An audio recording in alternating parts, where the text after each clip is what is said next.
You're listening to the winning literary show, Off the Shelf Books Talk Radio, live with host Denise Turney, author of the books Long Walk Up, Portia, Love Pour Over Me, Spiral, Love Has Many Faces, and Rosetta's Great Hope.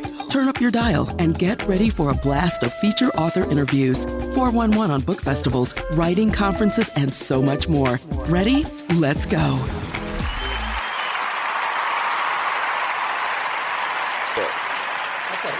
All right, here we go. Dare to dream. Your stories are keys to new worlds. And that quote is anonymous. And that's the way we're kicking off today's Off the Shelf Books podcast on this November the 8th, 2025. Oh my goodness. Every time I think about how fast this year has gone, it's just a week, it just feels like a few days now to me. But I want to repeat that quote to you again. Dare to dream. You came here for a reason. Dare to dream. Your stories are keys to new worlds. And again, that quote is anonymous. I have no idea who actually came up with that quote. And I also want to, before we introduce you to today's wonderful guest, and I learned something from every guest, as I'm sure you all do. And I love how when the guests talk about their books, it just makes their stories have so much more depth and come alive. So we have that treat in store for you as always today with our guest who I will introduce shortly. But before I do that, I encourage you to hop over to sometime bookmark this is my official website, Chistel, CHISTELL.com. You can listen to Off the Shelf Books podcast there. We're also on YouTube. We're on iTunes. We are on Google. We are just iHeartRadio. We are so many places that people catch this show. But you can get through chisel.com. You can listen to the show. You can subscribe to the Book Lovers Haven, and that's totally free with featured author interviews, information on writing jobs, writing conferences, etc. And you can read free excerpts to books I have written there again at Chistel, CHISTELL.com. And now, can't you hear that drum roll? And now let us go and meet today's special off the shelf guest. And our special guest this morning is Greg Heist. He is a graduate of the FBI, National Academy. He is a retired police captain, detective, and crime scene investigator. Y'all don't have to get nervous. And today, he is a crime fiction author. Greg is also the author of the book, The Silo. He and his wife make their home on the East Coast of the United States. And we encourage you to visit Greg's official website at gregheistbooks.com. And that's spelled GregHeistBooks.com. And one more time, GregHeistBooks.com. You can check out his website even as you listen to his interview today. And we want to welcome you to Off the Shelf, Greg. Thank you. It's my pleasure to be here. And it's a pleasure having you here with us. To kick off today's show, will you please tell Off the Shelf listeners where you grew up and what it was like, what life was like for you growing up? Well, where I grew up, life was slow. Life was quiet, and I really loved it. I grew up on a small river town. It was called Port Byron. Port Byron was directly on the Mississippi River, almost straight west of Chicago. And it was a small town. When I was a kid, there were only 800 people in this town. So if you can imagine never locking your door day and night, and me being outside running around in this small town and rural environment till the sun went down. That's when Mom expected me home. I did that without any worries. No worries of crime, no worries of anybody's going to hurt me. And this was the small rural area I grew up in. And of course, at the time, you're not thinking the Mississippi River, Mark Twain, and all that. You're just thinking, I'm a kid and I have the freedom to run. It was also a very rural farm country. And you will notice in my book, The Silo, one of the main settings of the book is an isolated farm, and that's where this silo is.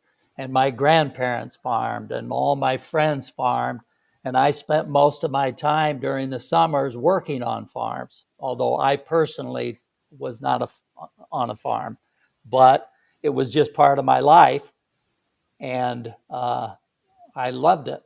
It was small and safe. Are you an only child?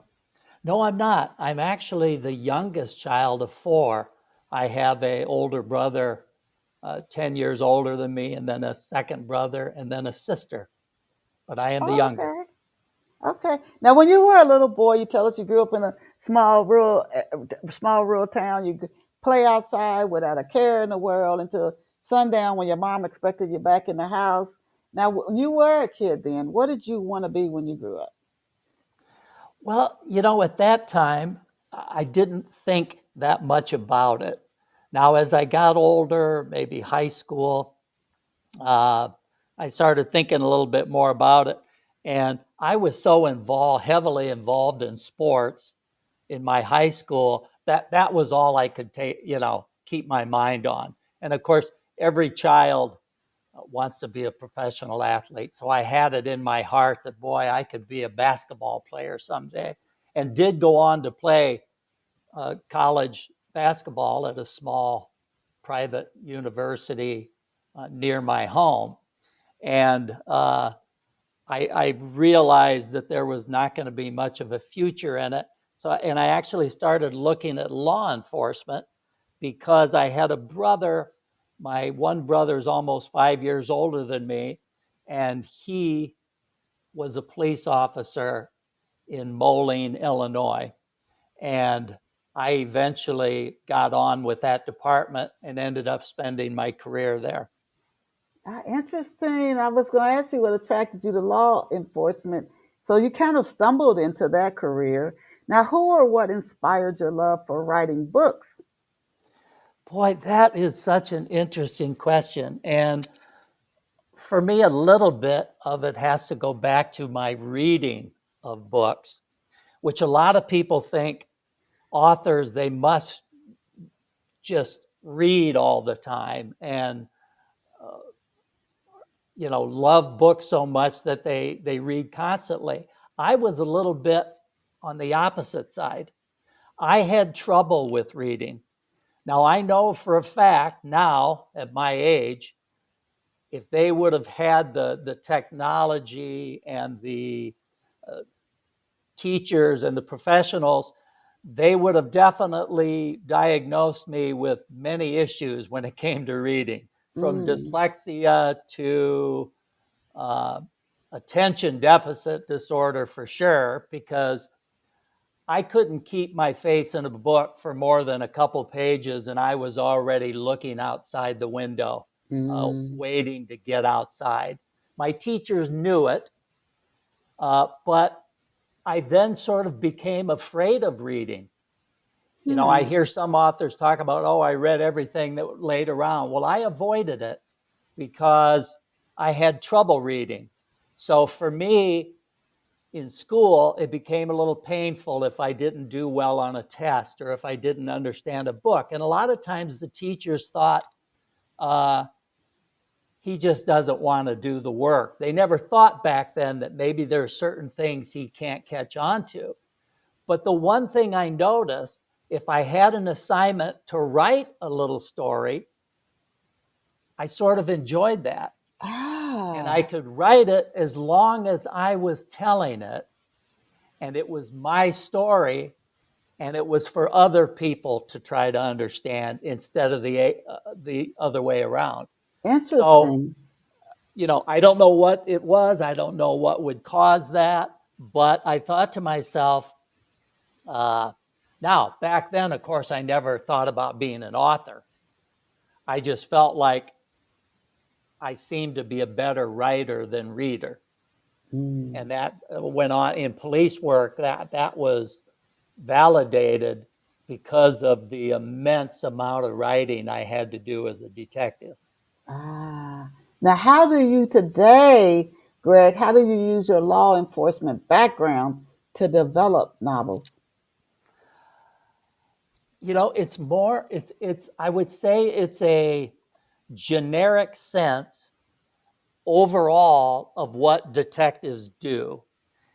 I've never really considered writing a true crime, like taking one of my crimes, because I have lots of crimes that I investigated that I could probably turn into a real book. But I've always wanted to stick with fiction and then just sort of work off of all the things I know about investigations. What would really be at a crime scene? How would I really look at evidence at a crime scene, whether it's blood or fingerprints or the body, and everything that I learned as a crime scene investigator and then a detective interrogating and interviewing witnesses and suspects. I just use, like as I'm writing, like I'm the detective. So when I'm interviewing someone in my novel, I feel like it's me. So Mm. it makes it easier to type the dialogue. Do you think working in law enforcement, particularly as a detective, do you think it helped you to understand human nature, different things about different humans, the way we operate, think, behaves, and as it regards character development? Do you think it helped you in that regard? Absolutely. That is such a good question because when I think back on the literally hundreds of people, whether they were witnesses, whether they were suspects, when they sat across that table from me and I talked to them, it's just amazing how different everybody comes to their life, the different perspectives, what has happened in their lives, what has brought them to this moment. And, I almost feel like I became almost a psychological therapist in a sense, which is kind of odd because my youngest son is actually a doctor at a hospital here near where I live, and he's a psychotherapist, and he spends his days talking to people with mental health issues. And Mhm. when he and I talk, we see a lot of the same stuff the people sitting Wow. across from him, like the people that were sitting across from me. And I use some of our conversations and some of his. He obviously went on to become a doctor in that area, so he has more education in that. So I use what I can get from him as well. But you're definitely right. Uh, you just see what lands people where they are. Interesting. Now, is the Silo, I love that title. Is this the first novel you wrote, or is it just the first novel you published? And if it's not your first work of fiction, can you tell us about some of your earlier works before we dive into the Silo? Yes. Another very good question because the silo is actually my, I'd have to call it my sixth Oh, novel. And there's sort of a story behind this, and it really goes back to my childhood and what you know I discussed about sort of being afraid of reading and being sort of called out about a teacher wanting to know what was that book about to you and what did that character mean to you, and I would freeze up. I was scared to have to discuss it. Well, my writing is very similar. Back in 2012, so we're talking 13, 14 years ago, I was in charge of the day shift on the police department, and I was also in charge of our community-oriented policing program. And we had a substation in the Hispanic community across from an elementary school. And I would encourage these kids, 9 or 10 years old, to stop by and talk to my officers.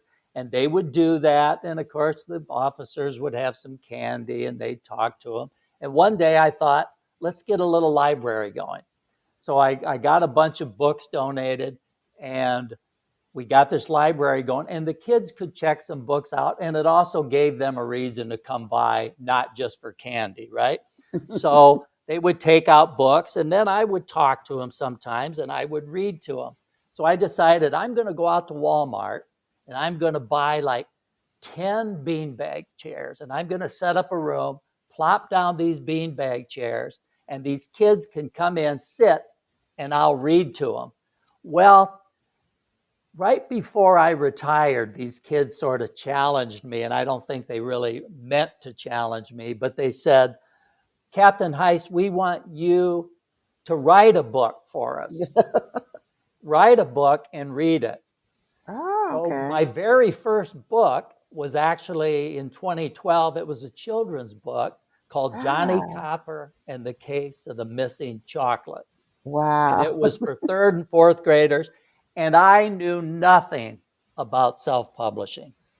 And this was back before you had self-publishing companies that sort of took you through it. I went out and found a printer.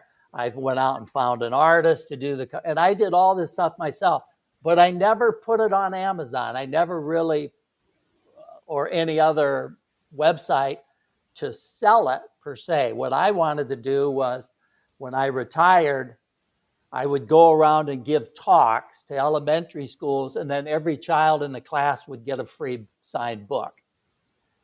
And Oh, the business community jumped in with me, and they would buy the books from me, pretty much the cost of me putting the book together.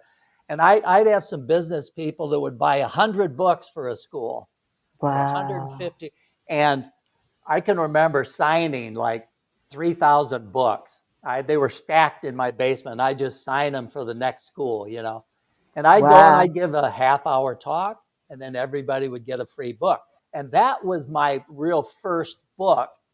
Then I was challenged by an author named Randy Wayne White, who's a very successful author out of Florida, that I saw at a conference, and he happened to go to school right across the Mississippi River from me. That was where he went to school. Mm-hmm. And he saw my book, and at this conference, he says, Greg, let me know when you write your first adult thriller. Well, years went by, and I was writing, and I probably wrote 5 separate novels that I kept on my computer and showed no one, not even Mm-mm. my family, my wife. It just was like a hobby. And I thought to myself, almost like the reading, I didn't want people to look at it and challenge anything about it, maybe give me some negative feedback. So my books just sat on the computer until 2023, when I wrote The Silo and decided, I'm going to try to self-publish this. So I know that was a long answer, but No, it's probably I enjoyed. Oh my goodness! you know, And then going to the schools, and once that's a creative way to get out there and start marketing your work. And you weren't even looking to make money off of it. Just no, get out there and start making those connections. Now, can yeah, you please give us an overview of the silo? yes.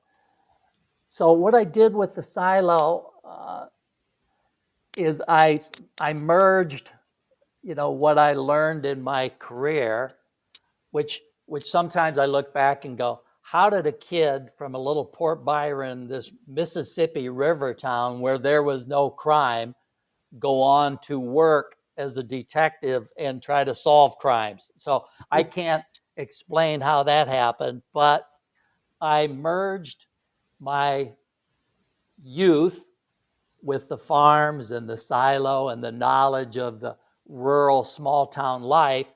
and I merged that with my police work and thought, okay, let's come up with some crimes here, which would, be the mystery, and how do we link this police captain this police detective, I'm sorry, who is one day from retiring. He's literally Mm. packing up his desk. He's got his boxes next to his desk. He's cleaning it out. He's saying his goodbyes. And on the day before he's to leave, he's told by his boss, hey, we got a kid in jail. We need someone to interview him. This detective, Frank Braun, does not want to get involved in a new case. He's walking out the door. He's done. And the boss says, listen, all the other detectives are out. We need you to talk to this. Just talk to him, do the interview, and be done with it. Well, that's not what happened. Of course. He has this 29-year-old young man who's found himself in trouble, which would be viewed as relatively minor crimes. He drank a little too much and got himself put in a jail cell. And he thinks this interview is going to be short and sweet, get all the necessary information, be done with it. But as he starts to talk to this young man, he sort of feels a connection with him. And Mm. basically, the connection, I'd say, came out of the fact that this man was about to retire. He put enough people behind bars, he solved enough cases, and he was done.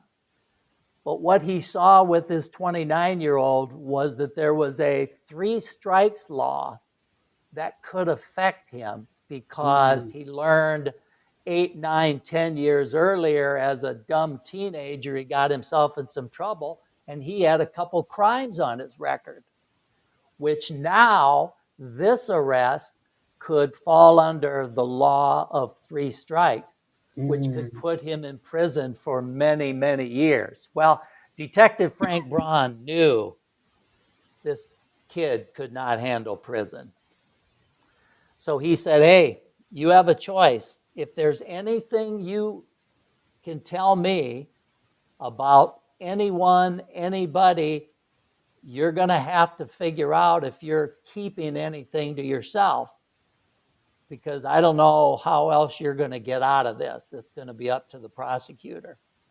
And the kid starts thinking, he's thinking, boy, I'm in some big trouble here. So he starts to spit out some information about some weird things that have happened over the years on his family farm. And Ah. he doesn't really want to out family members, but he has to feed this detective something. So the beginning of the book is just something I did for years, hundreds of cases. The beginning of the book is in this interrogation room, just the two of them across the table from each other. And they begin this rapport. Pretty soon, the kid is asking Detective Frank Braun about his life as well. And they go back and forth, and then the kid reveals, you don't remember me, do you? And it turns out Frank, as a younger officer, had this kid as a runaway. Oh, And wow. he picked him up on a rural street and on a rural road, and he returned him back to this farm, not really knowing this farm was a bad place for this kid to be. Wow. And there was, and there's a lot of psychological issues that have occurred on this farm with his family members. And the silo, the way that is linked into the book, is this farm is run by this I call him a boy, he's 29, this young man, Jacob Weaver. Uh, this farm is run by his Aunt Rose. And Aunt Rose is the matriarch and runs everything on this farm. but she's also the one that has all the secrets to Mm. this farm. I was going to ask you about Jacob Weaver next. He's a 29-year-old, and it's the day Frank Braun thinks he's done, and not so fast. But without giving the story away, you introduced us briefly to Aunt Rose. What is Jacob? Is he an only child? Did he suffer child abuse? Was his life carefree as a kid, and he just witnessed something one day that disturbed him? What's his family background like, and what's Yeah. what's his personality like? Is he more quiet and reserved, outgoing, at 29 years old? And is this town the town I guess he grew up in? Yeah, this is kind of interesting. He's very quiet Ah, okay. and reserved, but he suffers a lot from anxiety from the way he Oh, was raised. He okay. was abused more mentally. And on the back of my book, on the back cover, at the very last line after the plot, I have the silo is a psychological autopsy of every character. And what you'll Ah, find is he lives there with Grandpa and Grandma Weaver, and Grandpa Weaver suffered from, in the old days, you remember we called it shell shock. He was shell shocked from World War II. okay. So he had his own problems with anxiety, depression, and became quite abusive. So you have Mm, Grandma and Grandpa on the farm that helps to raise him. And then you have Aunt Rose that actually does raise him, because you have Jacob Weaver's mother, Iris, who is Rose's younger sister. She is a long time addict uh, and has so many problems in her own life. She never wanted children, and basically, without going too deep into it, she does have a couple kids. He's actually a twin, but oh, the interesting. the twin Interesting. the twin does not survive the birth. The birth takes place on the farm.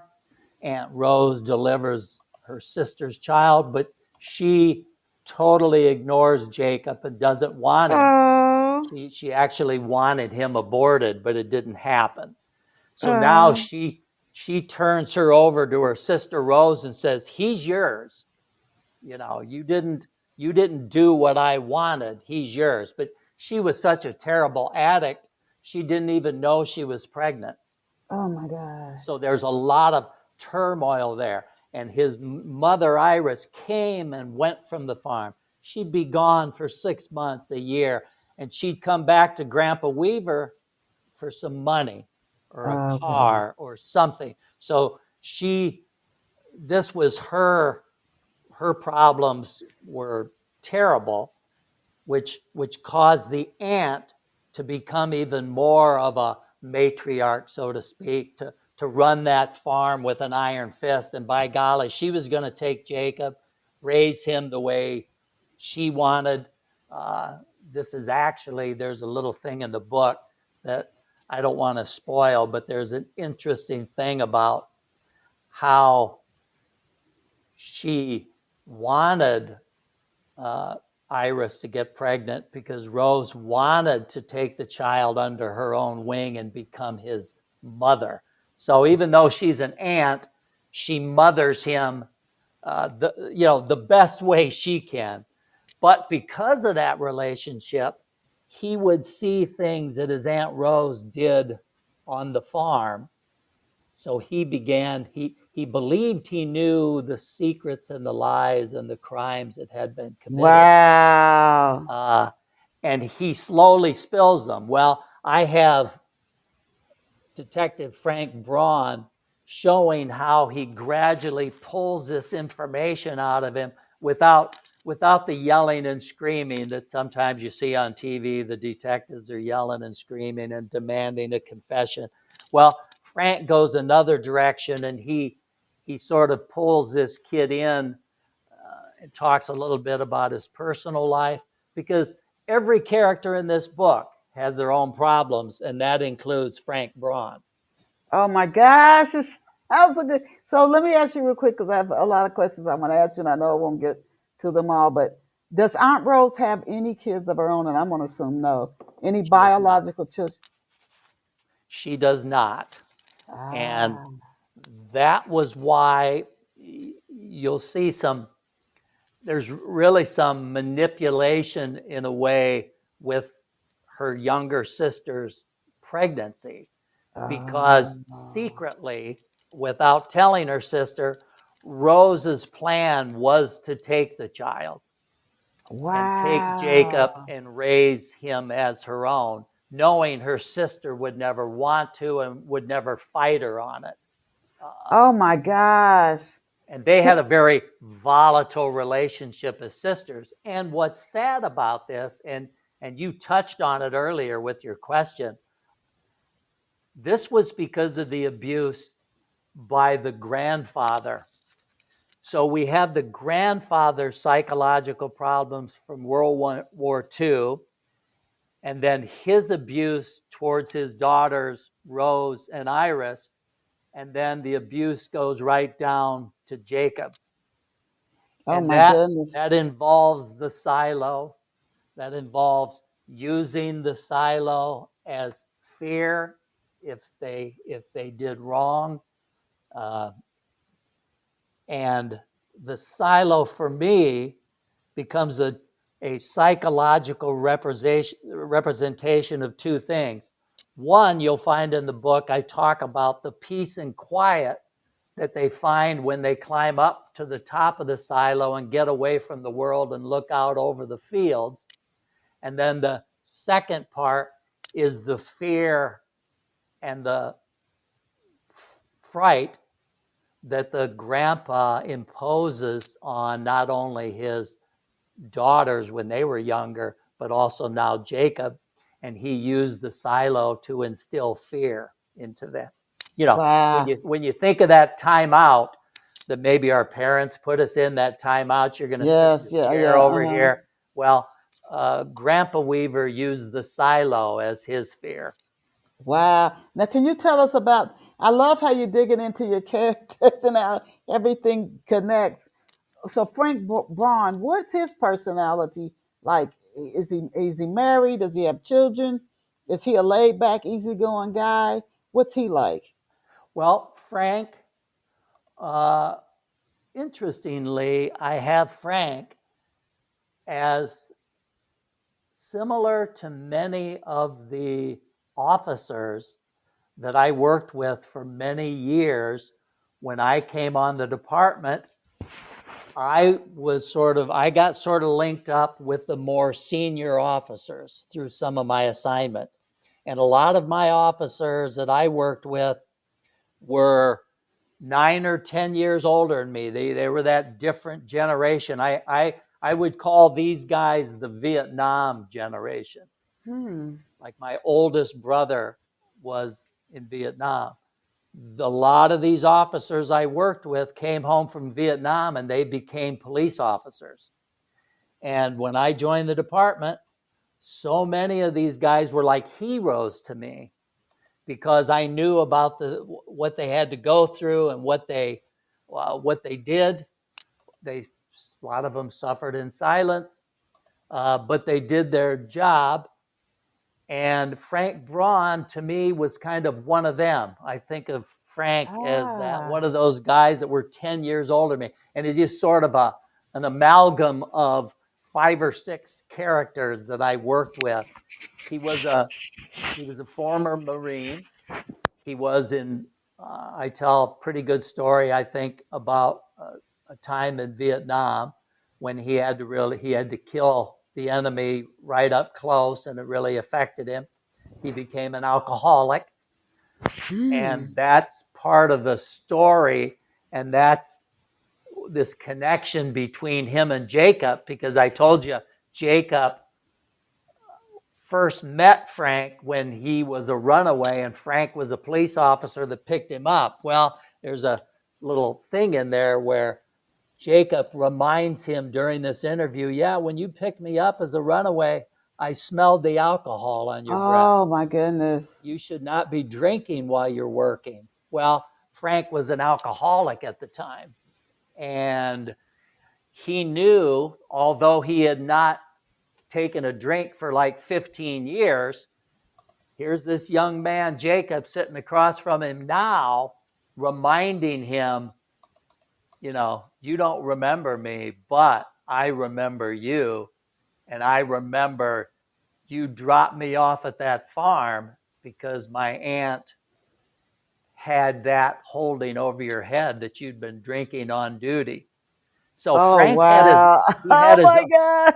he had his own problems from Vietnam that he eventually conquered, but he knew Jacob was right. So in a sense, that pulled him into Jacob. Like, I've got to get Jacob to tell me the things that happened on that farm, and I don't want him to go to prison. And he thinks back on his career. Anybody else, I would have had no problem getting a confession, sending them to prison so they could do their time. But now that he was a day from retiring, he said to himself, I don't want this for Jacob because he won't survive inside.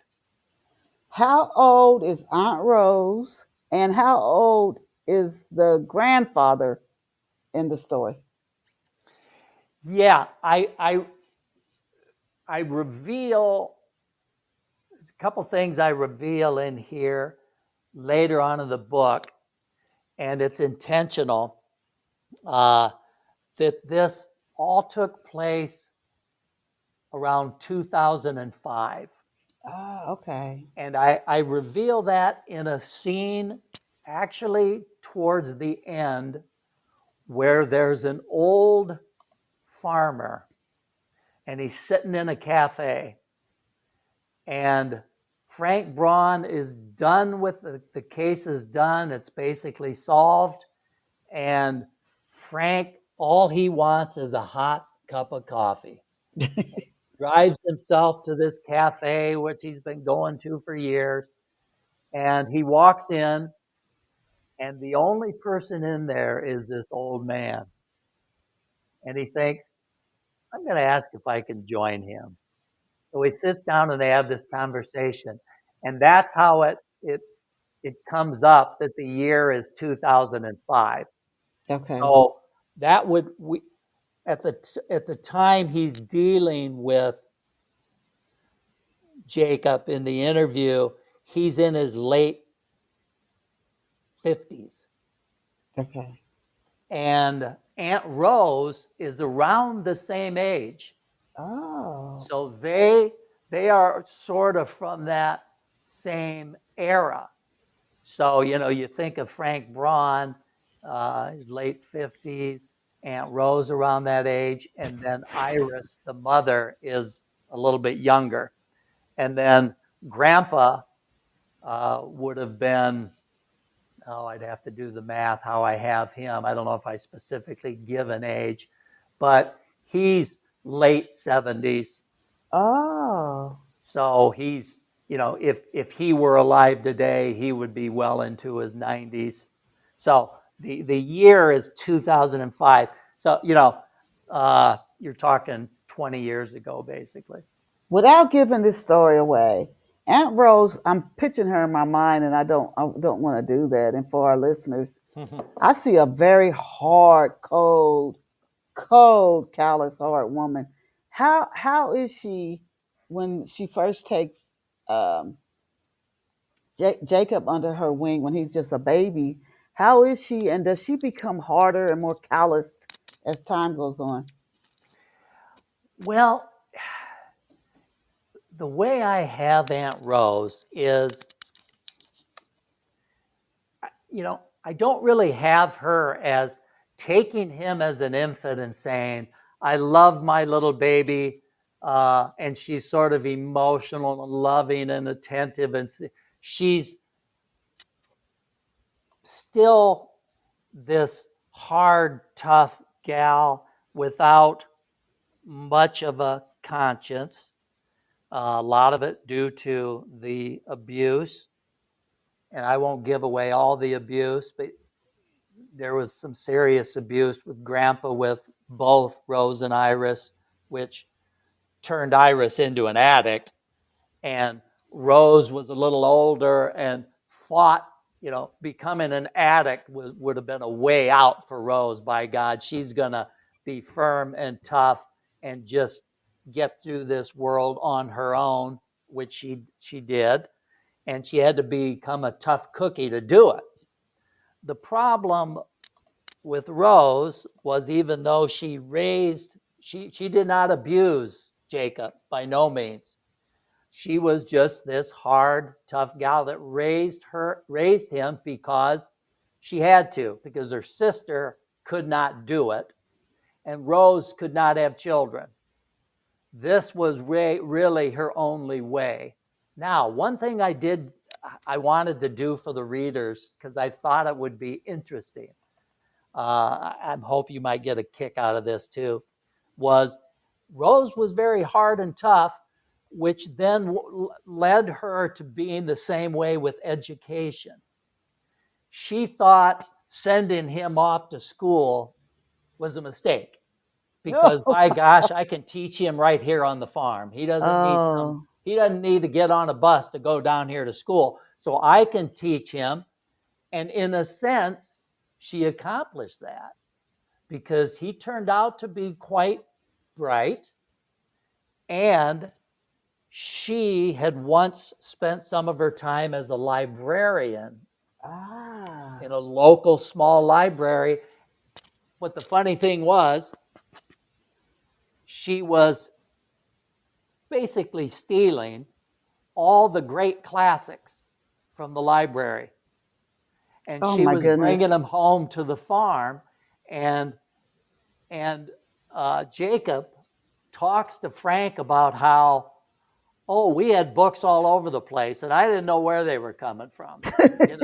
I mean, that was just my aunt, and she had me reading Hemingway at 12, and she had me reading Steinbeck and Fitzgerald. He went through all these classics, and Frank was catching on that Jacob was no dummy.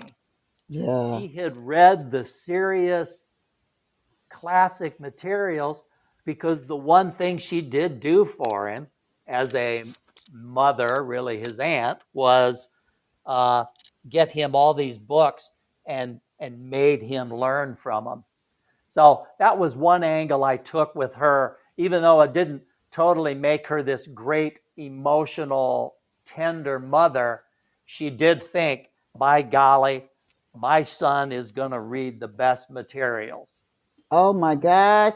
Now, why, if it gives the story away, don't tell us, but why was Jacob arrested? Why was he arrested? Well, because of some of his problem, he suffered with anxiety. Probably never knew exactly why. He probably realized lots of things as he was growing up, and the abuse from his grandfather, and that involved the silo. I have one good story. I'm not going to spoil on that, but how the grandpa used the silo to put fear into Jacob when he thought he, was doing wrong, that sort of thing. But uh,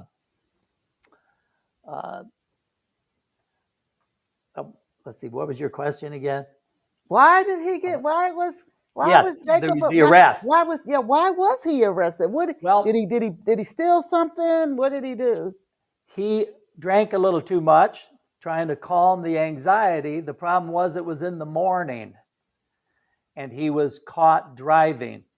So it was Oh. a simple Oh, Pull okay. over, you're driving kind of erratic. Well, the other thing that I reveal in the book is that Jacob really thought marijuana helped him. So, like a lot of young people during that time and today, I suppose, he thought cannabis was the answer to keeping him calm. So, between being stopped on traffic because it looked like he'd been drinking too much, they also found some cannabis. So now he Ah, had this hanging over his head, which if it would have been, if he had no other crimes on his record, they probably would have dealt with it, put him on probation, and he was done. But now with some possession of marijuana and alcohol charge, it put him into this category. Do we charge him with the three strikes law because of a couple other charges from the past on his record? And then that's how it became more serious. okay. Is he doesn't sound like a dangerous guy. Is he No, really dangerous? He doesn't sound like it at all. he he is not. He is not. And uh, he does get involved in a crime, which I will leave for the readers. Uh, that his there on the farm that his aunt sort of gets him out of, but it was not a crime. It was not intentional. Uh, she had a tendency to protect him, and that's how eventually the book moves from this interrogation room out to the farm. You reach a point in the book where Frank Braun says, I got to get to this farm. I believe we have probable cause to believe we have a crime scene at this farm. I've got to get this farm sealed off, and I got to find Aunt Rose. So the book then moves from the interrogation room to the farm, and that is when he meets Aunt Rose for the first time. And Oh Aunt Rose, boy. yeah, this is you see then how Aunt Rose begins to protect Jacob. Uh, she never ever, she always, probably in the back of her mind, she always feared if Jacob were to ever get in any serious trouble, he may know just enough about things on the farm that she has done where he could get her in serious trouble. But she, by the time Detective Frank Braun and Jacob arrive at the farm, she has determined that maybe her secrets, lies, and crimes are about to be revealed. Ah, And then the silo is brought back into there because she knows they're coming.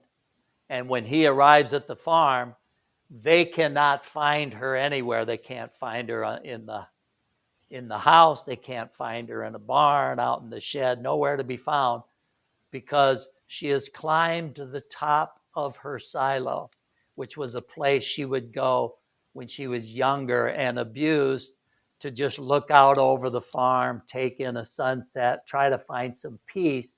And this was a place she would go. So they found her atop of that silo where, a familiar perch for her. And he mm. begins to interview her from down on the ground. And this is another metaphor I used.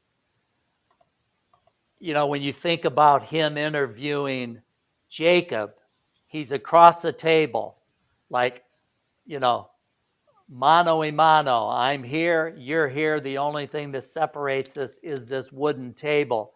But for her, classic Aunt Rose, the matriarch of the farm, she had the upper hand. I'm up here, and you have to talk to me from down here. And this metaphor of, you know, be careful because I'm still at this point like above you, sort of showing I still have some power left. Yes. Oh my good. Do you plan to turn the silo into a series, a book series? Well, I I did not think about that when I wrote it. I thought about it as a standalone novella uh, because I had in my head from the very beginning that when I wrote this, it would be a one-time book. But I've had some people ask that very question. So potentially I could, although right now there are no plans. I am hoping to release a second novel that has nothing to do with the silo. I'm hoping my date will be March on my second one I'm working on. Uh, Okay. Can you give us? Well, I want to ask you. I'll ask you that later to give us a peek into okay, what you're working on. We're yeah. coming to the last few minutes of today's show, but some reviewers, when I was researching for your interview, they really appreciated the depth of the book's characters.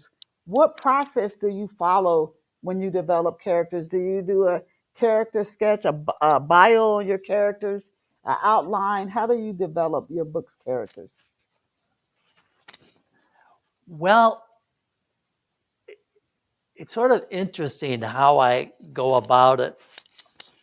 Uh, like with the silo, with most of these books, really, um, the first thing I do is I'll lay in bed at night trying to go to sleep, and I would run the silo through my head without writing a single note, without writing a page. I do come up with the title first. So I came up with the silo, and then that gives me like a starting point. This is what, this silo is going to symbolize something, and the characters are all going to have sort of this profound thing about them that makes them stand out over the other characters. So I run it through my head, and this may take days or weeks, and it's almost like a movie I'm running through my head as I lay there, and I can almost see the book start off with Frank and Jacob in this interrogation room. Same room I've been in 1,000 times. So that was easy for me to see in my brain because I'd been there so much.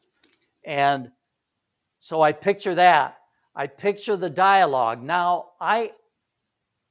whether it's right or wrong, I don't know because I'm not an expert in this. But I do have a tendency to get heavy on dialogue because I really enjoy my characters in a way telling the story. And I know there's a formula out there. Sometimes they'll say with fiction, you may want to do 50-50, 60-40. You read different things.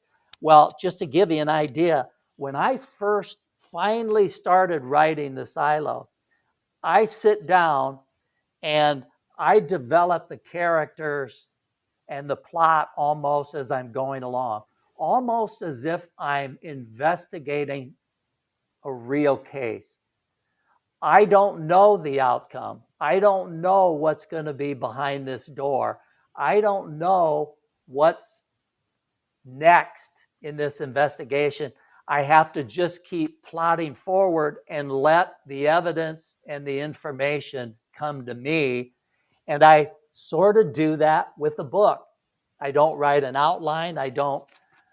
It just comes to me like I was Frank Braun investigating and having to deal with Jacob Weaver.